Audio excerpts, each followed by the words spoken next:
Awalnya ragu beli ini HP karena baterainya 6000 mAh. Takutnya dimensinya jadi tebel dan ngecasnya super lama. Tapi setelah dibeli malah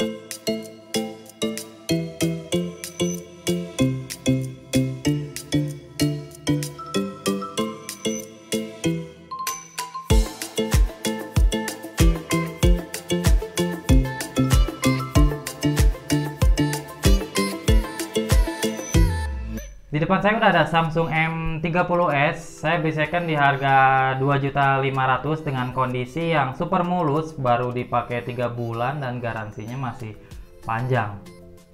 Yang mau beli HP second bekas reviewnya Net Gadget, kalian bisa klik link di deskripsi, itu langsung ke Tokopedia. Langsung aja kita bahas M30s ini. Oh ya, dus Samsung M30s ini dusnya tipis banget, mah tipis dan kecil. Mungkin ini salah satu Samsung untuk mengefisienkan harga seri M-nya. Lumayan lah, turun 20.000 kayaknya. M30s ini dijual di Indonesia pada bulan Oktober akhir atau Novemberan lah. Jadi sampai sekarang baru sekitar 6 bulanan. Dan sekarang barunya udah nggak dijual, digantikan sama penerus-penerusnya. Waktu barunya harganya tuh sekitar berapa ya? 3,1 apa 3,2 juta gitu ya, saya lupa lagi. Dan saya ini beli 2.500.000, jadi harganya lumayan turun drastis, sekitar 600 atau 700 ribuan, padahal HP ini baru 3 bulan. Kalau dilihat dari speknya sih M30s ini lumayan. Bisa dibilang ini speknya turunan dari A50s bahkan. Tapi ada beberapa yang dikurangi sih sama Samsung. Desain M30s ini berbeda dengan seri A50s atau seri A50. Desainnya itu plastik, tetap sama kayak A50. Cuman dia tuh si back covernya tuh ngegabung sama framenya, jadi nggak ada frame yang terpisah. Awalnya sih aneh, tapi lama-lama jadi enak malah desain kayak gini. Kalau A50 atau A50s itu dimensinya tipis, kalau M30s ini nggak setipis A50, tapi nggak tebel juga. Kalau kata saya ini pas lah, sedang lah dimensi ketebelan segini. Build quality-nya juga solid sih, Samsung emang solid walaupun plastik ya, tapi kelihatannya solid, rapi. Ya seperti itulah Samsung.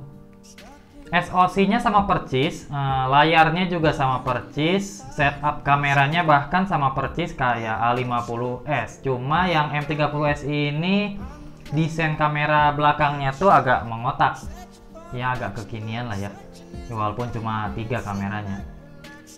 Itu malah jadi lebih bagus ya, karena SoC yang dipakai A50s itu Exynos 9611, itu juga masih dipakai di A51 nya Samsung. Saya coba SoC ini untuk multitasking dan game nggak ada masalah sih. Ya cukup ngebut lah di kelasnya. Bahkan kalau saya bilang ini masih di atasnya Snapdragon 665. Multitaskingnya semut ya, khas One UI Samsung yang kayak ada animasinya. Dan juga kalau dipakai main game berat masih bisa settingan high.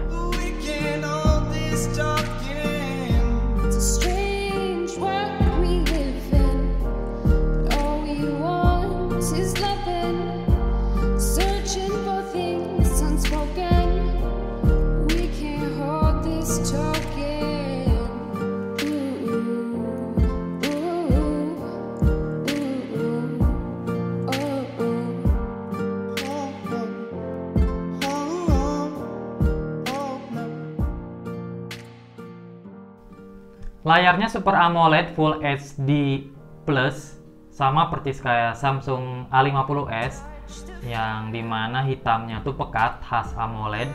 Terus saturasinya agak tinggi, detail, pokoknya enak lah dipakai untuk nonton-nonton yang film-film kayak Nat Geo gitu, karena warna dan detailnya tuh keluar.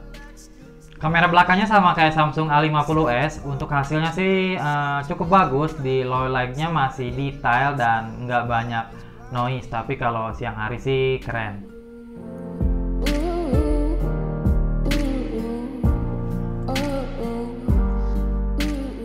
Fiturnya juga cukup banyak, ada portrait, ada ultra wide, ada slow mo, ada hyperlapse, ada pro.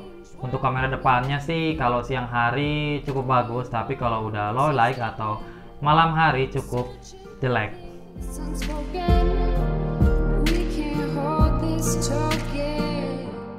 Untuk hasil video kamera belakang dan depan, kalau siang hari sih cukup bagus, tapi dengan catatan kalian jangan banyak gerak untuk megang HP-nya. Walaupun di kamera belakangnya ini ada stabilizer, tapi dia malah ke lensa yang ultrawide, jadi kualitasnya agak menurun dari lensa utama. Untuk baterainya sih ini yang luar biasa, 6000 mAh.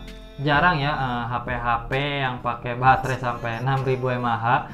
Walaupun ada, itu kayaknya powerbank deh 10.000 mAh. Tapi 6000 mAh di sini dimensinya nggak tebal dan ngecasnya juga nggak lama. Ngecasnya dari 10% sampai 90% sampai 100% tuh nggak nyampe 3 jam. Tapi di atas 2 jam setengah sih. Setelah dipakai sih emang awet ya. Ini saya ngecas dari kemarinnya lagi sore sampai sekarang tuh masih 13%. Itu saya udah pakai media sosial yang cukup intens, nonton YouTube juga cukup intens, main game memang sesekali. Jadi cukup awet lah baterainya. Untuk fitur penunjangnya masih ada fingerprint, cuman beda nggak kayak Samsung A50s. Fingerprintnya di belakang. Malah kalau kata saya enakan di belakang, karena yang di depan tuh agak lemot dan kurang natural. Yang di belakang malah jadi tambah cepet. Kemudian masih ada face unlock yang cukup cepat. Terus USB-nya udah Type-C. Ngecasnya juga udah fast charging 15 watt. Sayangnya HP ini M30s ini nggak ada NFC.